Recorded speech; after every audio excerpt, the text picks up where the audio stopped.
G'day guys, welcome back.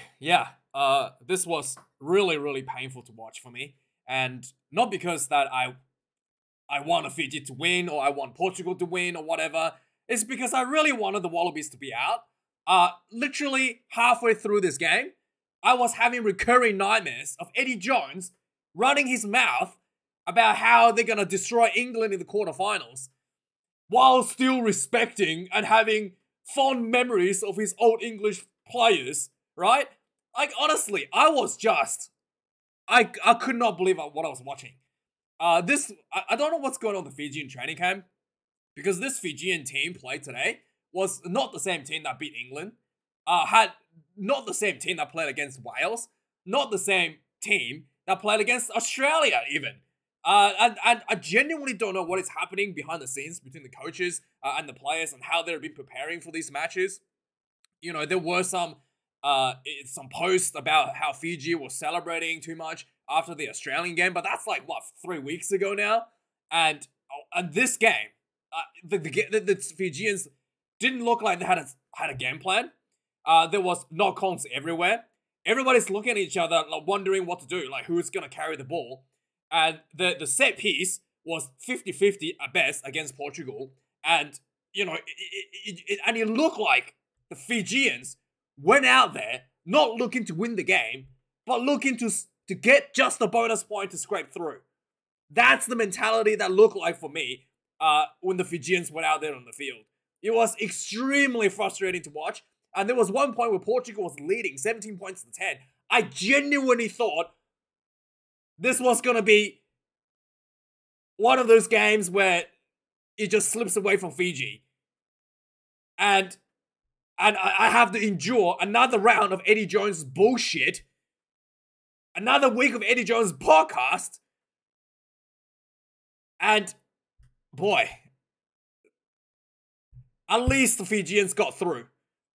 Portugal played really well. They hung in there. The clinical, the accuracy was not quite on point, but the Portugals had a game plan.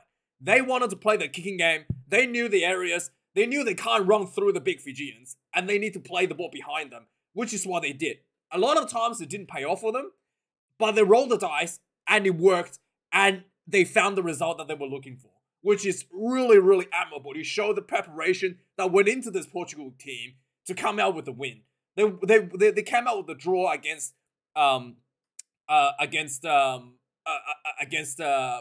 against Georgia, which built a lot of confidence, instilled a lot of confidence into the team, and they built upon that, which was exactly what you want to do. The team got better throughout the World Cup, and I can't say the same thing for Fiji. The team got worse, clearly got worse, as the rounds progressed. The first game against Wales, the Fijians, despite losing, played better than the game they beat Wallabies in the second round. And then the team just kept on going down and down and down and down and down. And I think that has a lot to do with the way the coaches are preparing the team. What is happening behind the scene between the Fijians, I don't know. But that's not... I don't know how the team could be getting worse every week. The best performance is the week 1 against Wales. And then Wallabies. And then it's just down. Portugal against the Fijians against against Georgia was actually quite good in the second half. I don't know if there was probably about 10 minutes where the Fijians played good, and there was another 10 minutes where they tried to just hang on with penalty kicks. And Portugal clutched it in the end with the try and a conversion to win the game, 24 points to 23.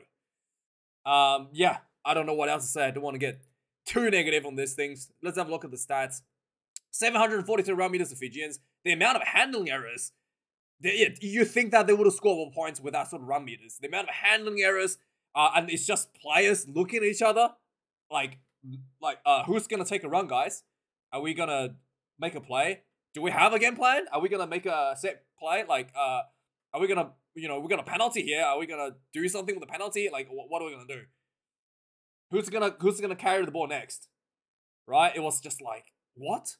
And then you have you know, 14 turnovers conceded against Fiji, 15 against Portugal. I was expecting more higher turnovers than that, to be honest. Tackles made, 84 tackles made, 21 missed tackles for Fiji. Portugal, 168 tackles had to be made, 32 missed tackles. Still just hanging in there. Getting belted by the Fijians throughout on the field. The only player in the Fijian team I felt was actually playing really well was the fullback. He actually put his back into the game, made very threatening runs, getting over the game line. Also, Donge was really good coming off the bench, as he always does. Just solid performances. Really can't say for the rest of the team. There was some very questionable plays at times. We go through some of the moments where I'm just like literally putting my hair out, like swearing at the TV. We'll look at that in a minute, yeah. And then set piece, lineouts 50-50. It was better in the second half for the Fijians. The first half was just like, what is going on? Portugal was under a bit of pressure themselves. 4 lineouts lost. Scrum 50-50 as well for both teams. The referee was going, the scrum was collapsing on the tight hair side, the Fijian tight hair side, and it was just like the referee was just like giving it one way or the other. There was not real consistency. It was either referee either sees that Fijian guy was slipping or seeing that Georgian guy was pulling the scrum down. So it was completely 50-50 there. Penalties conceded 11 against Fiji, 12 against Georgia. I think it was Boltier that got a yellow card for a head collision to a Portugal players on the neck. That was really, I thought that was really, it looked really bad because the Portuguese player went down, and we know that that's getting hit in the throat could be life-threatening issue. So that was a bit scary for me, and I thought that was going to be a red card. But the TMO bunker reviewed it and said that there was a change of direction resulting in the clash, and then it was just a yellow card. So lucky for Fiji, because at that point, honestly, I was like, this game is over. 14, like they were hardly getting any momentum with 15 players. With 14, I thought that was it. I'm gonna have to get one more week of Eddie Jones, and thank goodness that did not happen. So let's go through some of the plays, some of the stuff that happened in the game.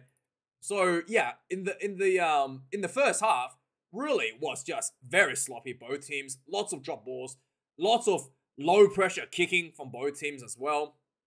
32 minutes. It took 32 minutes for the first good kick in the game, and that was done by the hooker, the Portuguese hooker.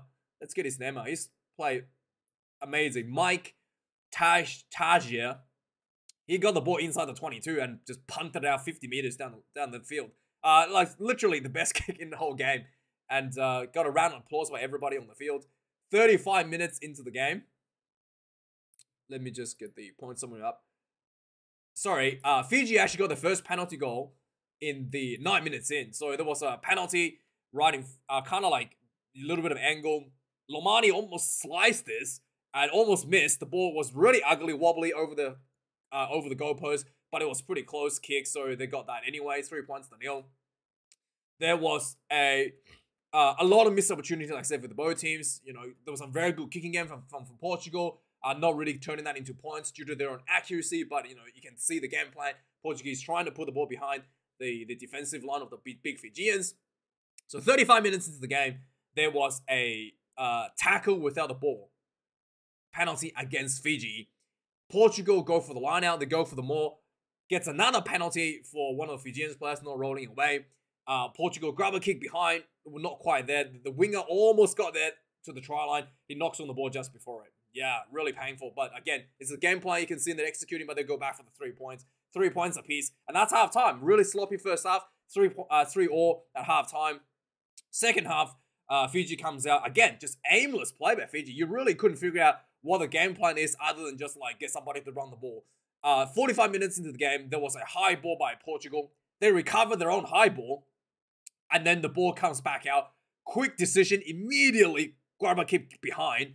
And the winger, Storti, chases the ball down, catches it, and then goes into the corner for the first try for Portugal. Suddenly the scoreboard is 10 points to 3. And Fiji, if they need a losing bonus point, right? So 7 points is the maximum deficit they can be coming out of this game.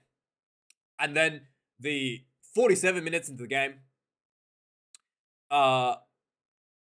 Fiji. So this was a little bit of luck of the roll of the dice for Fiji as well. So Portugal gets the kickoff and they slip through the defense and they just runs down the sideline. And it looked like Portugal had just numbers everywhere. There was 4 Portuguese players around and it's 2 Fijian defenders trying to cover everybody. And then luckily for Fiji, the ball went to the ground. So yeah, nobody was able to get the ball despite there was overwhelming numbers for the Portuguese after this break. One of the Fijian players, who was, let me see, Seredi Magana, runs down the other way and looked like he was going to score, and then he got tackled about 10 meters short, and Fijians piled in, pick and go, and then eventually Lomani Botia, the big man, crashes over for the first try for Fiji. Score level, 10 points apiece. And at this point, you're looking like Fiji are pretty content to just have a draw, almost like. The intensity immediately kind of evaporated from the Fijian team. There was a high shot by Botia on the neck of one of the Fijian on the Portuguese players to get sent off for 10 minutes, 49 minutes. 51 minutes into the game, Portugal goes for the line out. They go for the maul. They got very close to the try line. I'm surprised. I think there was a penalty advantage as well for collapsing the maul. And just pick and go. One of the big boys picks out the ball and just dots the ball down on the try line really quickly. And suddenly the scoreboard is up again. 10 points to 17 to Portugal. And it's looking very scary that Fiji might get eliminated from the World Cup. 54 minutes into the game, there was a penalty from Fiji. They go for the line out. Look completely clueless. They lost the ball after about 5 phases in this line out. And at this point, I'm genuinely screaming at the TV. Just go for the 3 because you just need to stay within 7 to make out of the pool. The way that the line out's going, the amount of drop ball that is happening, I couldn't see the Fijians scoring any points, scoring any tries. So I was literally screaming, go for the points. Because despite the fact that I hate the teams going for points, I'm screaming for it because that seems to be the only reliable way for Fiji being able to score points. 57 minutes into the game, Fiji gets another penalty. They go another line out, another ball, loose ball to nobody, and then still had a penalty advantage. Go back for that. Hambolsi takes a quick tap. Fiji just goes again. Few phases later, another knock on. Big hits everywhere, and then and I'm just screaming for the points at this point. 60 minutes into the game, Fiji still inside the Portuguese 22, making some advances. Forward pass. It looked like they almost went through. Forward pass.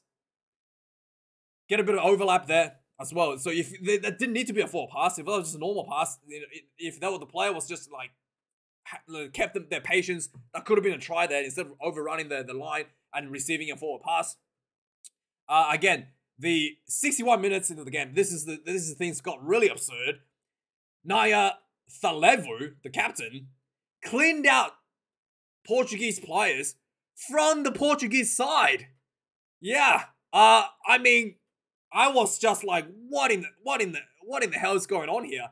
He overran his he was running like a support line, so he overran it completely out. He was so see his player got tackled behind him.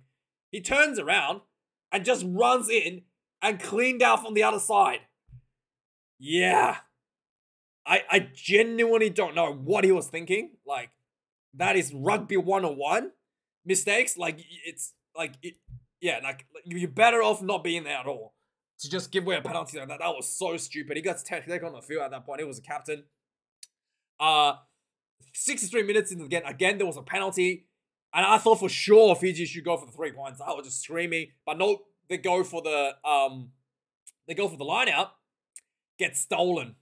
5 meter line out gets stolen. 63 minutes in. And they're down by 7. So any sort of points being scored by Portugal, Fiji is out. Okay? Unbelievable. And at this point, it looks like maybe God is against Fiji at this point. They try to do a clearance kick and it hit the cable on the spider cam. I was just like, what is going on? Okay? 68 minutes into the game. Finally, Fiji gets a penalty. They go for the line out. And with the fresh legs on the field, like I said, Dongi has always been, Dongi, whatever his name is, the big prop plays for the Fijian Honduras. Huge improvements for this guy.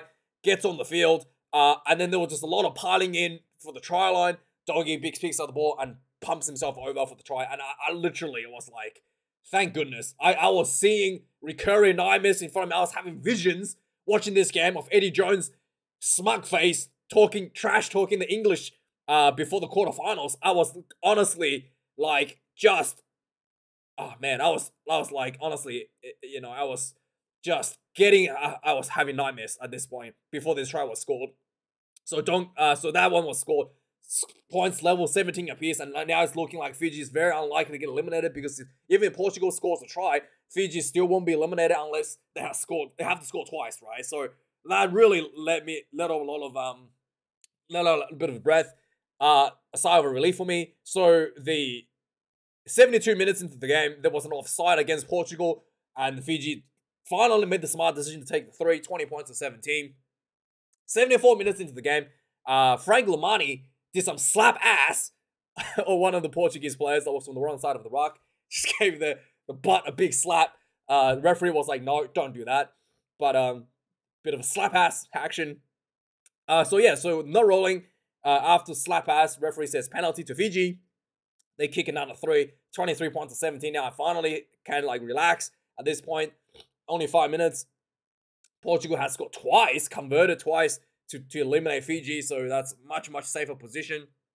Sure enough, Portugal almost put me into a heart attack at the end. 77 minutes, the wing up sees a little gap down the sideline, pick and go right down the sideline, ran about 50 meters, and then inside ball to his number 11. Mata goes in for the final try for Portugal. There was a bit of a confusion on the field where the ball was grounded. They had the TMO review where the where the conversion should have been kicked, and sure enough, they kicked the conversion. 24 points to 23 with a minute left, and I was like, please don't run the full field somehow, Portugal, and gets Fiji eliminated. And Portugal seemed to be happy to just run the clock down, and Fiji was probably happy that the Portuguese wasn't trying to run a full field to get them eliminated.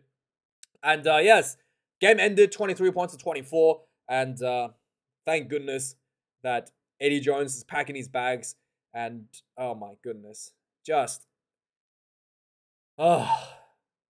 thank you Fiji. I guess this is the best result for everybody. Portugal gets to celebrate, and Eddie Jones gets to go home, and Fiji gets to advance to the semi-final, and maybe a wake-up call finally. And to think that the lack of foresight from Eddie Jones, right, to throw the game against Wales, to have the whole team just give up against Welsh and concede 40 points with no reprieve of getting, any sort of, of consolation, what do you call it? Without any sort of consolation bonus point. Yeah, a lack of foresight in that, really shows the absolute atrocious preparation that Eddie Jones went into this Wallabies team, right? If they had a bonus point, losing bonus point against Wales, then Australia still could have advanced. But just the lack of foresight, the lack of preparation, the absolute stupidity in terms of selection by Eddie Jones has led to this. And yeah, happy days for Fiji, and thank goodness.